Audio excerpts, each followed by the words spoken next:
আর আজকে উইথড্র করো, আর কোনো কিছু না, আজকে উইথড্র করো।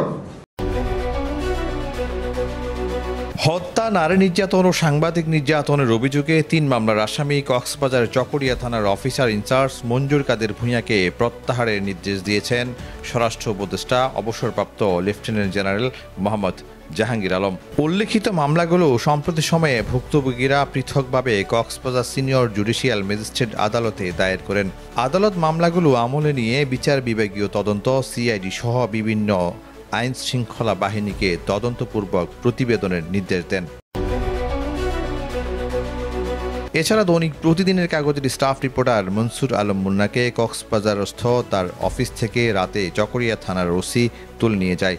পাশাপাশি শারীরিকভাবে নির্যাতন চালিয়ে চাঁদাবাজির মামলায় আদালতে চালান করেন।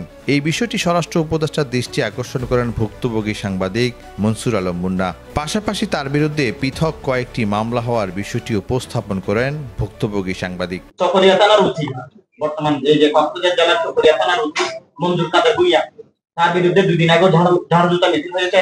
তার বিরুদ্ধে ইতিমধ্যে 3টা মামলা হয়েছে। সাংবাদিক নির্যাতনের মামলা হয়েছে, ইভেন মারার মামলা হয়েছে, তারপরে তার বিরুদ্ধে নারী নির্যাতনের মামলা হয়েছে।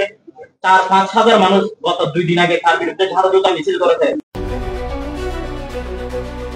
এ সময় স্বরাষ্ট্র উপদেষ্টা উপরোক্ত কথা সত্যতা জানতে চান কক্সবাজারের অতিরিক্ত পুলিশ সুপার মোহাম্মদ শাকিল আহমেদের কাছে। পুলিশ সুপার ঘটনার সত্যতা নিশ্চিত করার পর স্বরাষ্ট্র উপদেষ্টা চট্টগ্রামের ডিআইজিকে ফোন করেন এবং ওসিকে আজকে দিনের মধ্যে প্রত্যাহারের নির্দেশ দেন। শনিবার 1 মার্চ সকালে কক্সবাজার জেলা প্রশাসক কার্যালয়ের সম্মেলন কক্ষে স্বরাষ্ট্র ও কৃষি মন্ত্রণালয়ের কর্মকর্তাদের সাথে মত বিনিময় সভায় তিনি এই আদেশ দেন। এদিকে উপরোক্ত বিষয়ে জানার পর চট্টগ্রাম রেঞ্জের এডিশনাল ডিআইজি ক্রাইম ওয়াহিদুল হক চৌধুরীর সাথে যোগাযোগ করা হলে তিনি জানান, স্বরাষ্ট্র উপদেষ্টা নির্দেশে চকরিয়া থানার ওসি মঞ্জুর কাদের ভূঁইয়াকে প্রত্যাহারের প্রক্রিয়া চলছে। আজকের মধ্যে তাকে চকরিয়া থানা থেকে প্রত্যাহার করে নেওয়া হবে। আসিফুজ্জামান, প্রতিদিনের কাগজ, চট্টগ্রাম।